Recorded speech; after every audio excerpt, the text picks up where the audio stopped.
बड़ी सुंदर कहानी आती है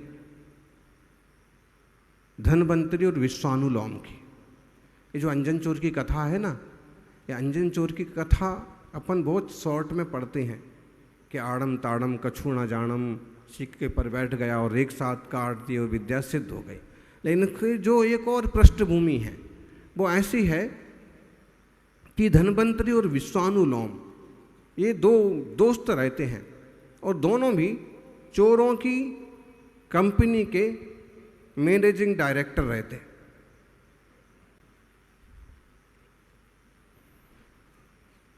चोरी का काम करने वालों की मुखिया रहते हैं। चोर भी आजकल अपनी कंपनी बनाते हैं, साइबर क्राइम वालों की भी कंपनियां बनने लगी हैं, बाकायदा उसमें चीफ भी होते हैं और सीईओ भी होते हैं।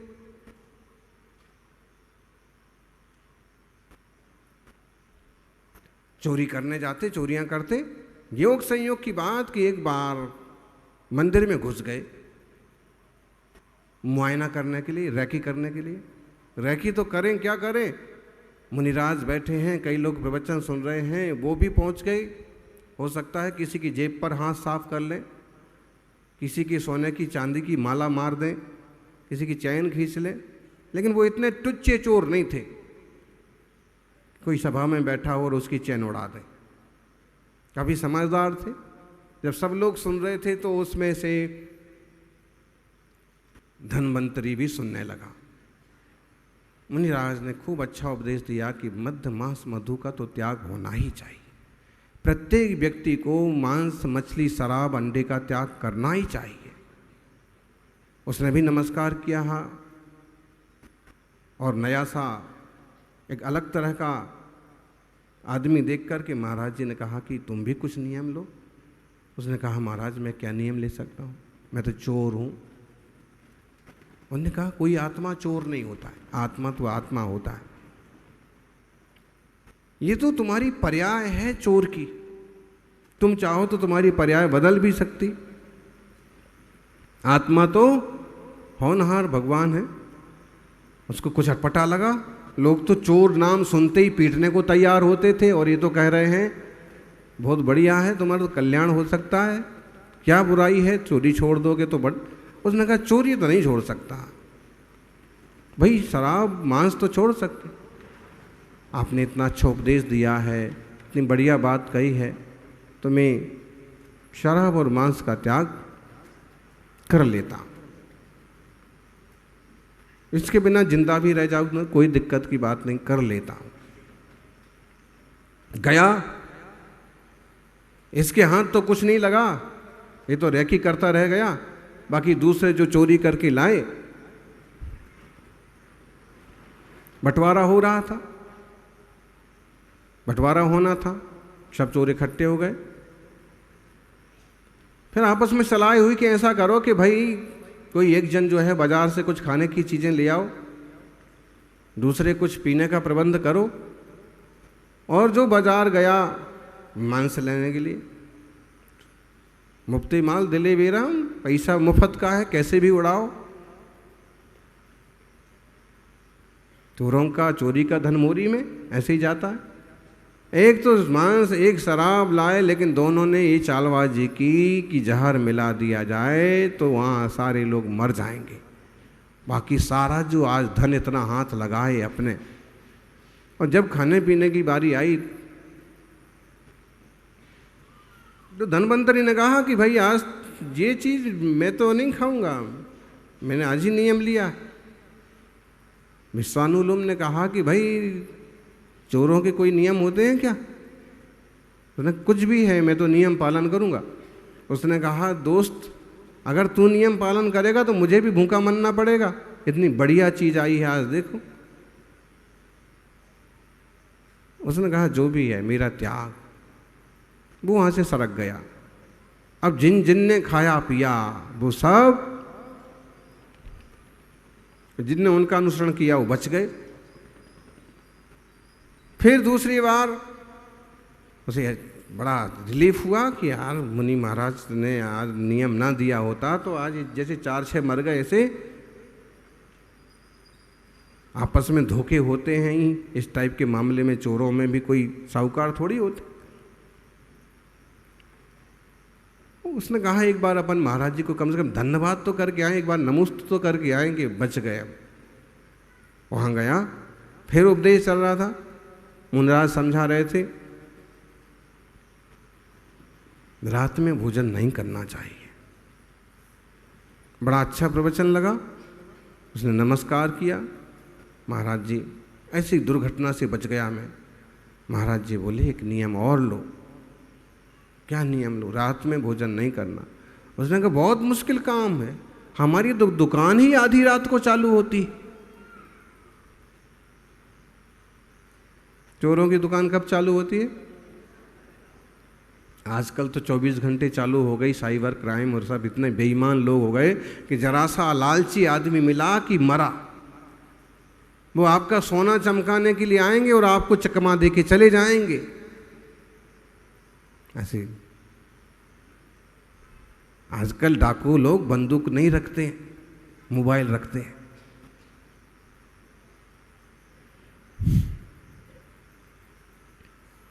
कहा जैसे गुरु आज्ञा, जीवन तो एक तरह से आपने बचाया, रात्रि भोजन त्याग। वहाँ गया, इस भागम भाग मारा मारी में रात ही को खाते हैं सब, लेकिन उसने मना कर दिया। अरे विश्वानुलोम ने कहा कल तो तूने मेरे साथ रात को खाया था। उसने कहा नियम आज लिया है, मैं रात को नहीं खाऊंगा। हुआ जिस पेड़ के नीचे वो सारी रसोई पका रहे थे, साग बना रहे थे, खिचड़ी पका रहे थे, योग संयोग ऊपर पेड़ पर कोई सांप सोया था और उसकी जहर की बूंदें उस पकते हुए भगोने में, जिन जिन ने खाया उसका रात्रि भोजन त्याग। उसके दोस्त ने भी नहीं खाया, तू नहीं खाएगा तो मैं भी नहीं खाऊंगा। विश्वानुलोम ने भी नहीं खाया। कुछ और साथी थे, नहीं आज बॉस भूखे हैं तो हम कैसे खा सकते, लेकिन जिनने खाया वो उठे ही नहीं। उसे फिर है क्या मामला क्या है? देखा तो ऊपर सांप सोया है और उसकी मुंह से लार टपक टपक के उसमें गिरी और वो जहरीला हो गया और ये सब। फिर महाराज के पास गया। महाराज ने कहा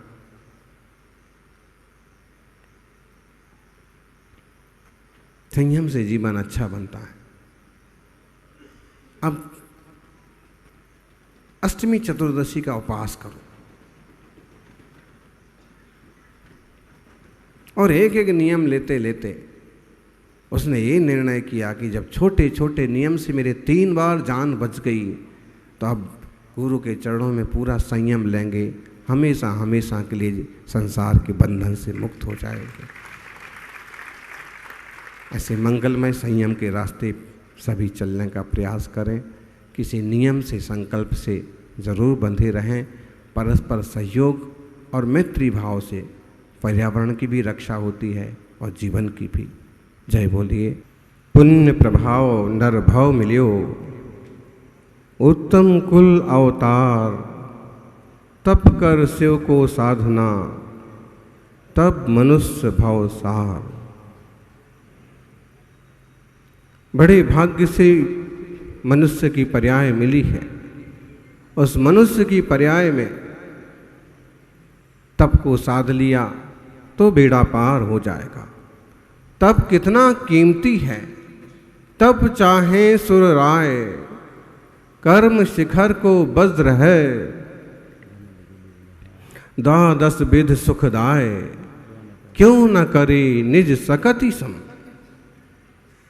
तप को तो देवता लोग भी चाहते हैं, लेकिन वो तप कर नहीं सकते। इंसान हैं जो तप कर सकते हैं। बड़े ऋषि मुनियों ने बड़े तप किए हैं। इच्छा निरोधस तपः। तप का मतलब है इच्छाओं का निरोध करना, कांक्षाओं का निरोध करना। दुनिया में इंसान का सबसे बड़ा शत्रु अगर कोई है तो है लोभ, इच्छा, तृष्णा, कामना। और इसके पीछे पूरी जिंदगी हो जाती है। इच्छाओं को पूरा करते करते जिंदगी पूरी हो जाती है, लेकिन इच्छाएं कभी पूरी नहीं होती। फिर कुछ ना कुछ आ जाता है। फिर कुछ ना कुछ लगा रहता है। इच्छा निरोधस्तपा स्वरूपे प्रतपनम इति तपहा, स्वरूप में लीन होना वह तप है। तपह शक्ति अहो परा। आदि पुराण में जिनसेन स्वामी कहते हैं कि सबकी शक्ति तो अद्भुत है, तब से बड़ी शक्ति और कोई नहीं है। वाल्मीकि रामायण में तपो ही परमं श्रेया सम्मोह मित्रन सुलभ। तप के द्वारा दुनिया में हर चीज सुलभ होती है। तपस्या के बल पर सिद्धि मिल जाती है। नारायण कृष्ण जब दिग्विजय को चले तो उन्होंने 3 उपवास किए। चक्रवर्ती भरत जब षटखंड की विजय को चले तो उन्होंने एक अवसर पर 3 उपवास किए। मतलब है कि लौकिक कार्यों में भी तपस्या का अपना महत्व है। फिर अगर अलौकिक कार्यों के लिए तप न किया जाए तो कैसे अलौकिक कार्य की सिद्धि होगी। त्यागी व्रती मुनि राजों को तो तप करना ही चाहिए, बिना तप करेंगे तो कौन करेगा। लेकिन श्रावकों को भी अपनी क्षमता से समता से तप करना चाहिए।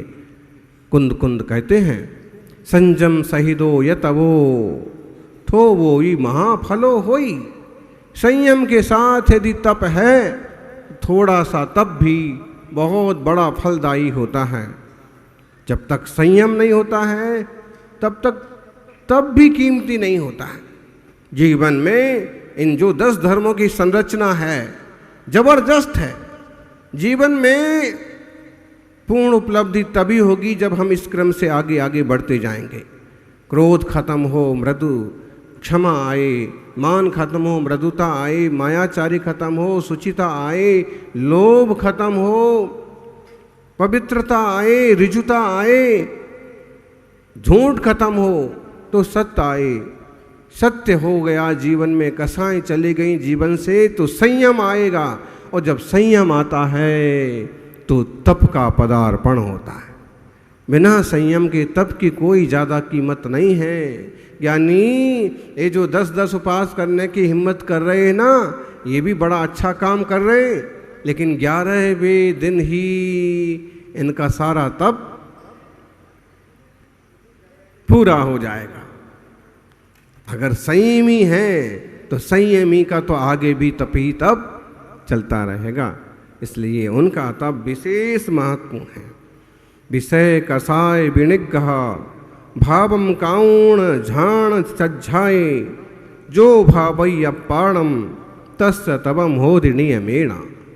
विषय कसायों को छोड़ करके, विषय वासनाओं को त्याग करके जो निरंतर ध्यान करता है, अपने आत्म तत्व का चिंतन मनन करता है, वो नियम से उसका ही सच्चा और श्रेष्ठ तप होता है।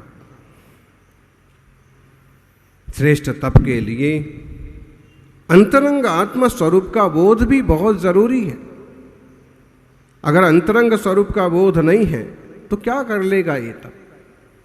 राजा श्रेणिक ने एक बार हाथ में कोयला लिया और कोयला को हाथ में रख के कहा कि इसे सफेद कौन कर सकता है।